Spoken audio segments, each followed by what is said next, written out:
Are you wondering, how do I stop my two kids from fighting? I'm Nicholeen Peck, and I teach about parenting, family communications, and improving relationships all over the world through the lens of self-government. And in this video, we're going to be talking about sibling rivalry.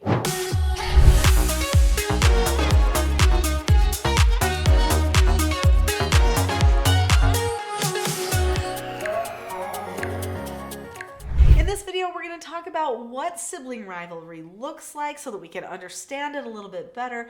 And then we're going to talk about what you can do, even some of the words you can say, so that you can try to curtail sibling rivalry at your house. I get asked lots of questions on my Teaching Self-Government support group, where I answer people's questions every week on a live call, and I will tell you I have answered many related to sibling rivalry. It's a common problem for siblings to start competing with each other and to start antagonizing each other. They often do this to try to get the other person's attention or to get the parents' attention. They also do this because they don't know how to solve their problems. They sometimes just don't have the skills that they need in order to get their problems solved. So what does it look like? Well, sibling rivalry can look like hitting, yelling, breathing somebody's air, so crossing over boundary lines that you shouldn't cross over. It can look like wrestling. It can look like saying mean words to each other, or sometimes even tattletaling, going to mom or dad and telling them that the child did something just to get them in trouble. These are all ways that siblings compete with each other for their parents' attention and so that they can get things that they want. Basically, they're trying to solve their problems, and they don't have the skills to solve them. So how do we help our children solve relationship problems when their prefrontal cortexes are not developed?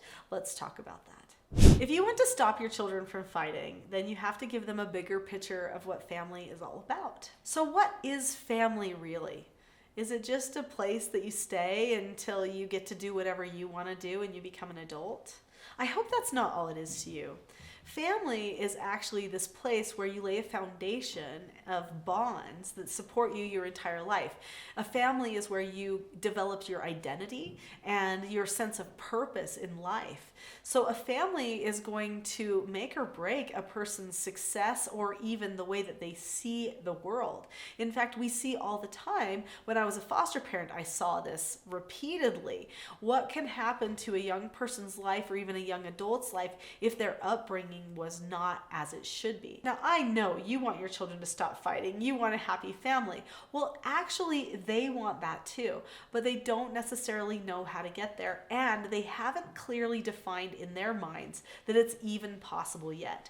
So a good place to start is by creating a family vision. In my Teaching Self-Government Parenting course, which is called the TSG Parenting course, it's on teachingselfgovernment.com, I talk about creating a vision for a family.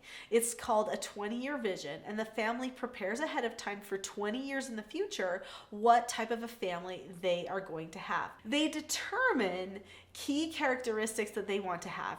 Maybe it is where they want that vision to occur, what sights or smells are there, but also what they want it to feel like. And this is going to be a tone element or characteristic that hopefully they can practice on a daily basis. So talking to your children about who you are as a family and who those relationships really are for the long term, what they want them to be, that's going to be an important conversation. Now, if your child is more mature, it goes a little further, you're probably going to have to revisit the conversation again and again, just to remind your children that this life, this child time is not about them.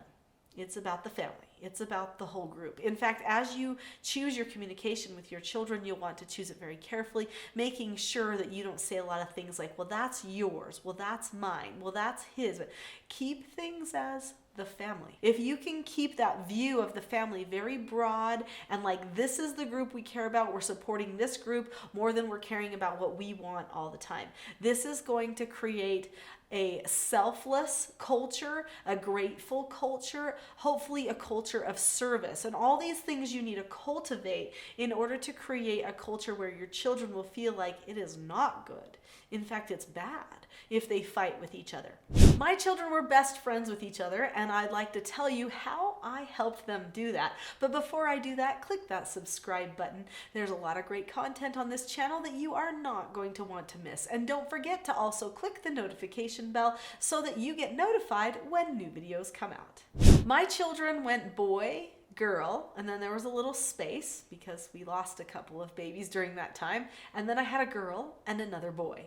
And then we lost a couple of more babies.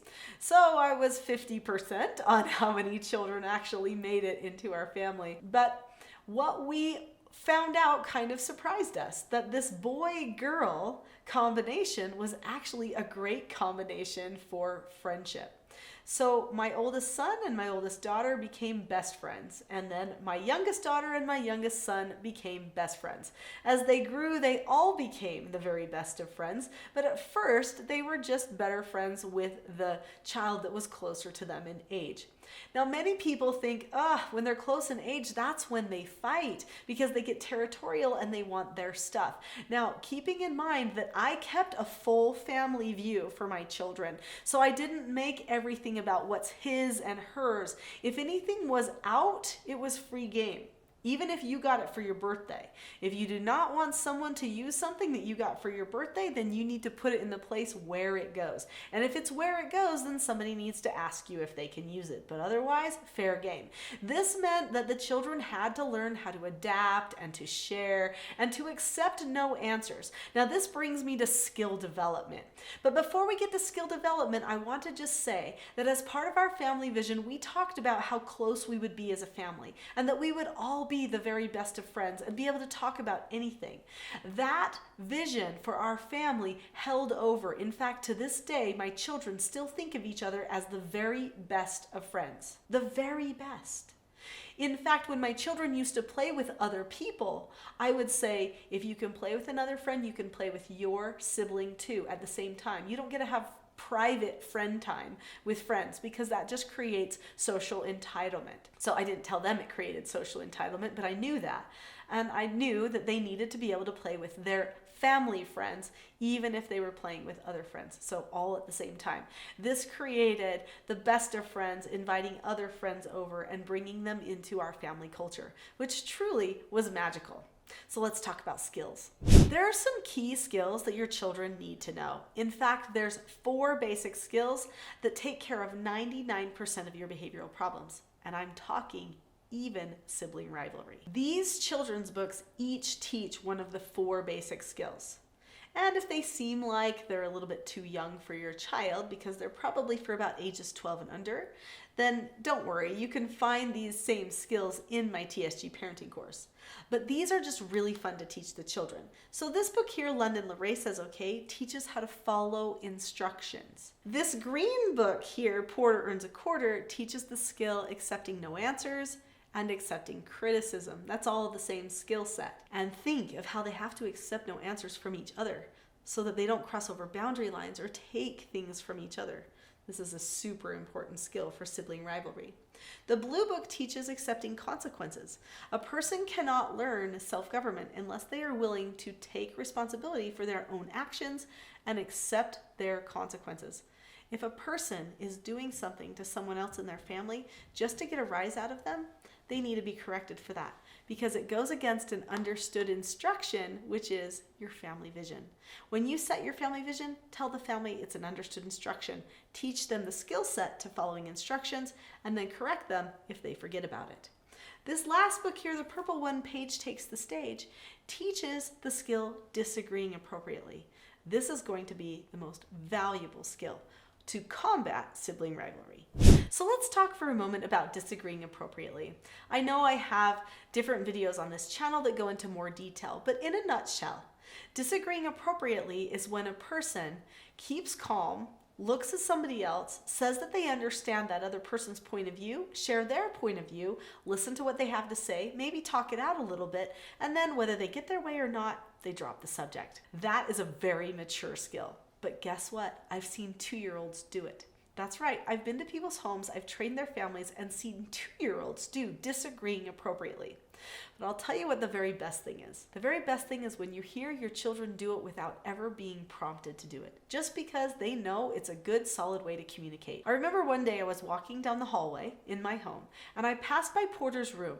Porter and London were in there playing Lego, and they started disagreeing appropriately with each other. I heard Porter say to London, "London, I'm going to disagree appropriately with you." And she said, "Okay, Porter." And he said, "I know you don't want me to use the wheels, but I'm trying to make a car and I need another wheel and you're not using it yet. So can I just use the wheel until you finish making the thing that you're making and until you need the wheels?" And she thought about it. And then she said, "Okay." They solved their problem. It was perfect. I was sitting out in the hallway throwing my own little party because I thought, they've done it. They've done it without me there. And they were just little children. How powerful. Think of what their marriages will be like. Think of their work relationships. And I'll tell you, because now they're both attending college and living outside the home and stuff like that, their relationships actually are totally different. With their bosses and roommates, they're able to talk about anything and they're never afraid of any conversation and they don't feel a need to get grumpy or angry. They just talk it out. And since they also know how to accept a no answer, if they don't get their way, they say okay and drop the subject. These are just a few of the skills that will be beneficial for helping to combat sibling rivalry in your home.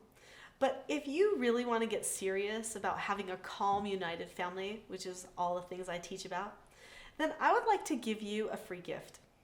I have a Calm Parenting Toolkit that has 10 lessons in it. And those 10 lessons are the perfect beginning for learning self-government. They're all about calmness. If you want to help your children be more calm as they communicate with you and with each other, and if you want to be more calm in your communications, then click on the link in the description below this video to the Calm Parenting Toolkit. The link says teachselfgov.com/toolkit.